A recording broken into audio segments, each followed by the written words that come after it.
Did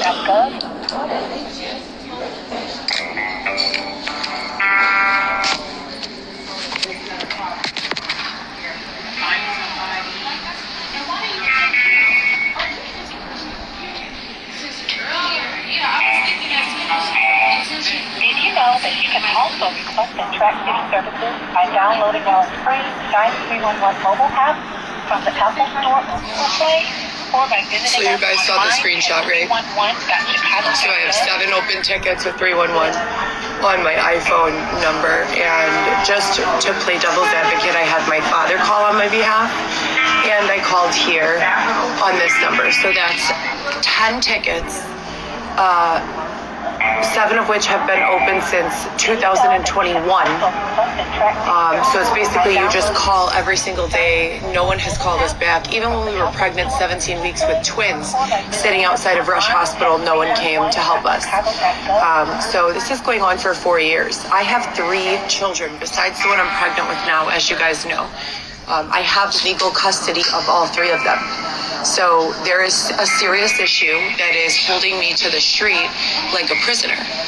I've gotten numerous jobs. I've applied to jobs that I was overqualified for in high school and not gotten a call back. No, I don't think I'm better than anyone. I'm just saying I know my ability. I know my level of intelligence, and I know where I've worked before. Like I said, I've applied to jobs that I was overqualified for as a teenager. Not getting anywhere. They're locking me in the street. We have said, yes, we'll go to a shelter. We'll go anywhere. Just please get us out of the street. I'm pregnant. I need to be working, creating my own income in my own home, raising my 3 children. If you guys go to any one of my pages, you can see I have a picture of the 3 of my children, Viviana, Lewis, and Alexis, together about, I don't know, less than 30 days after all of this began. And then a photo of each of them now. Almost 4 years has passed. My oldest was 14, so she was barely in middle school. She's now a senior in high school. Who's gonna pay for every single day of my children's life I missed being handcuffed to the street, or being raped in the street, or while law enforcement in the state of Illinois and the court system in the state of Illinois looked the other way while I was raped and beaten and robbed and bludgeoned and stabbed? Look at my right side. This is where I was bludgeoned. I was hospitalized for 5 days following that bludgeoning. A man jumped out of my vehicle and beat me with my own tire iron. He was completely docile, completely calm, asking me for a ride to the train station, offering me gas money at the gym, Export Fitness. I said sure. And again, it's been the exact same situation since this began. I went to Dylan's parole office. I went to the law enforcement for where we lived, Roscoe Village. Pardon me. And I asked assistance of everyone. Friends, family, strangers, the state of Illinois. And we're going into 4 years, and it's unresolved, and that's unacceptable. It's unacceptable. I'm sleeping in a fucking tent, almost 6 months pregnant. My name is Miss Baggett. How can I help you? Hi, I've called at least 10 or 11 times, and also my father's called on my behalf, along with a few other people. I'm nearly 6 months pregnant, and the father and I are together, stuck outside. It's going on 4 years now that we've been stuck outside, and I have tickets with 311 dating back to September of 2021. Are you checking the status of a shelter request or putting in a new one? Either way, whatever you say I'm supposed to do. Just, again, I record all of these live, and I take proof. Well, you have to let me know what it is that you want to do. Well, if I don't have, I just called the day before yesterday, right? So if there's already a request there, I mean, I don't work for the city, and I don't place people in shelters. I don't know the policy. That would be your job, not mine, right? So what did you want to do today? Is there an open ticket? You said you called in yesterday. I said the day before yesterday. Excuse me? Yeah, I do. Okay, so if your request is in the system for shelter, they'll contact you when they have something available. They don't give us a date or time frame. So I'm just supposed to lay in the street 6 months pregnant. Just To a hospital, police station. Yeah, I've gone to every area hospital and police station. They don't do anything. We have live video of me walking into all of the hospitals and police stations. They haven't assisted us at all. You put in a service request for shelter. I'm sorry? They wouldn't let you put in a request for shelter. They all say the same thing, to call 311. At best, they give you a little cardstock printout. Wait there until you're picked up for shelter. They don't allow you to stay in here. They don't allow you. They kick you out at like 8 p.m. And if you don't have an appointment or orders, they don't allow you to be in here at all, not even to eat. Well, you already have a request in the system. Okay, so I guess I'll just keep laying on the floor outside. Thank you so much for your assistance. Thank you. Karma's on its way. So if you guys are fans or followers, you've been watching me since I came out on the show Love After Lockup. What a fucking nightmare that was. I've never dealt with homelessness in my life. I've always, since I was 18 years old, had my own place. I have 3 children who I'm the primary custodial parent of. All 3 of them, I've raised them since their births, 5 days a week minimum. For the first time in my life, I'm being held apart from my children, and all of my human, civil, constitutional, and just basic, rights are being hijacked from me. This is nothing new. I say every single day I'm not involved in any performance. This is not part of a show. I've not given anyone permission to exploit my situation. I need to go indoors. I need to earn my own income, and I need to be in a space where when I give birth to my baby, I can reunite with my children and my baby and live my life peacefully. This is unacceptable. This is domestic terrorism. Receiving anywhere from 10 to 100 text messages a day, messages on social media, stalking and harassment in real life. There is no person, businesswoman, or homeless person who would be okay under these circumstances. There's no one. So me not being accepting of this exploitation, it has nothing to do with my level of education, nor does it have anything to do with my poverty or level of income. No woman or man, no matter how much money they earn or don't earn, would be okay living under the circumstances I have been oppressed into. I have, as I said, applied for jobs that I would have been overqualified for as a 15, 16-year-old woman. It is offensive. And to be raped in the street, to be told you have to allow me to have sex with your body, you're too tired to fight me off, so I'm just gonna stick it in whether you like it or not. And for law enforcement and the state of Illinois and every involved party to be aware that this has not only happened once, but multiple times, it's disgusting.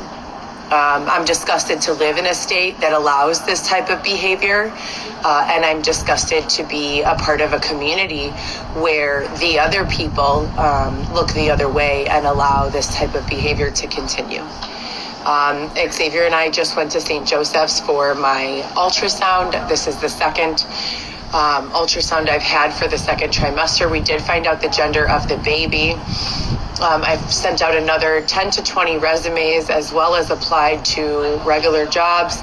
I went into staffing agencies for factories. They said that there is no work. Things are very slow right now.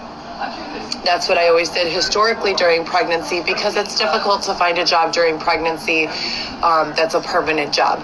To get into a factory on a temporary basis while you're pregnant is no big deal, because it's a day-by-day opportunity, So we walked 10 or 15 hours to Logan Square. I went there to put in an application and was blatantly told, we don't have work right now and we're not accepting applications today. We might be accepting applications Thursday. So when you're in this position with no transportation and everything we have is on a luggage cart, it's nearly impossible to remove yourself, and that's why the situation is so exploitative. Just to recap, and this is not even a small percentage, this is not even 25% of the abuse I've endured. I have been jumped and stabbed by 3 women, 11 times with screwdrivers. I have been bludgeoned over the head by a man, you guys can see the video, and hospitalized for 5 days following that attack. I have been punched by a lady in the face. I have been punched by a lady and a man while sleeping on the train. I have been kicked. The door wall of our tent ripped off at 3:30 in the morning and kicked in the face while pregnant. I have been called pretty much every name in the book. I have been harassed via text message, email, social media, in person, online, and by text message and call. I receive anywhere from 10 to 30 unknown calls a day. And when I block notifications from social media and including Google Voice, someone hacks into my phone to allow those notifications to come in. So we've reached a level of exploitation at this point that is so illegal. We are 100% into a domestic terrorism category. If they're using me as an example to show to people that you have no control over anything, they're doing a fabulous job, because they have effectively electric fenced me in to a very small area that doesn't even allow me to know for sure that my children are safe, fed, having warm clothes. It's unacceptable. So this is a nightmare, and it's going into year 4. I've been unlawfully thrown out of my own apartment with lease in hand. I've been beaten. I have been raped. I have been robbed over and over and over. Over and over. And I'm just wondering what the fuck it's going to take to make it stop. There is no shortage of proof. At this point, I've gone live calling the FBI, local law enforcement, and 311. And I've proven over and over that all of those are dead ends. Not only are they dead ends, they don't even express any interest in being helpful. I'm cold and I'm tired. My children need their mother back. It's been 20 weeks since I've been able to speak with my youngest child, Alexis Rubio, who I again also have primary custody over. This is not acceptable.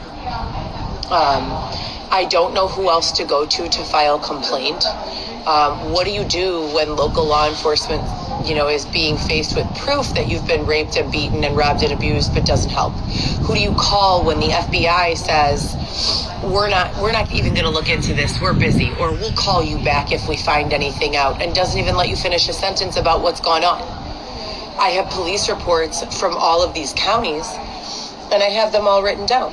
And I call them, and I provide all of the police report numbers, and I say, who's going to be in charge of connecting these dots? Some of these crimes take place across state lines. No one has anything to say. It's almost as if they think that I'm joking, or that it's not their job, or that it's like trivial, things that are occurring. They're not. If you've ever been technologically boxed in by your phone, meaning you cannot access websites, you cannot call 911. If you try to call friends and family, your phone calls are rerouted. It's awful. It's fucking terrible. Not only that, but they've made sure that none of my friends or family have been able to help me. I don't know any homeless people. I'm the only homeless person I know. So I don't know where to go. I also don't understand why all of my friends and family, look at Alyssa, look at Deanna, look at, Erin. These are girls who almost live parallel universes to mine, parallel lives to mine, and basically have the same scope of knowledge and professional experience that I have. Alyssa was going to enter healthcare but chose not to. Erin is a registered nurse. I worked as a medical assistant, phlebotomist, and admin here at Northwestern Hospital for many, many years. Also Alexian Brothers, also Parag Doshi's Cardiovascular Institute. So I have more than 10 years professional experience and a bachelor's degree. Why am I being held in the street? I don't abuse any substances. I don't have any mental health issues. Why am I being held in the street? What is going on? And if I'm not going to be permitted to work, I was allowed to work last year. I've had 21 jobs since 2019. I've been chased out of every single one of them. Chased, bullied, harassed, beaten, forced in some way. So again, what is the answer? You know, what am I supposed to do? What are my children? What am I supposed to tell my children about why their mother, still has nowhere to live? How do I express this to anyone in a way that makes sense if I've been with myself the whole entire time it's been going on and I don't understand it? If I don't understand what's happening or how it's legal or how it's ethical, because it's not, how do I explain to someone else? How do I share this experience with my children without terrifying them, without making them disdainful towards police, without making them lose faith in our medical system? How do I? It's like that Celine Dion song, right? Or is it Celine Dion? But all jokes aside, this is not acceptable. You know, I'm exhausted. My body hurts. My mind hurts. My soul hurts. I'm tired. So I would never have imagined myself to be outside for 4 years, sleeping in my car the first year while driving DoorDash, sleeping in my car the second year while driving DoorDash, mixed with Airbnb. The third year was mostly all spent in Airbnb. And then all of a sudden, after being pregnant with twins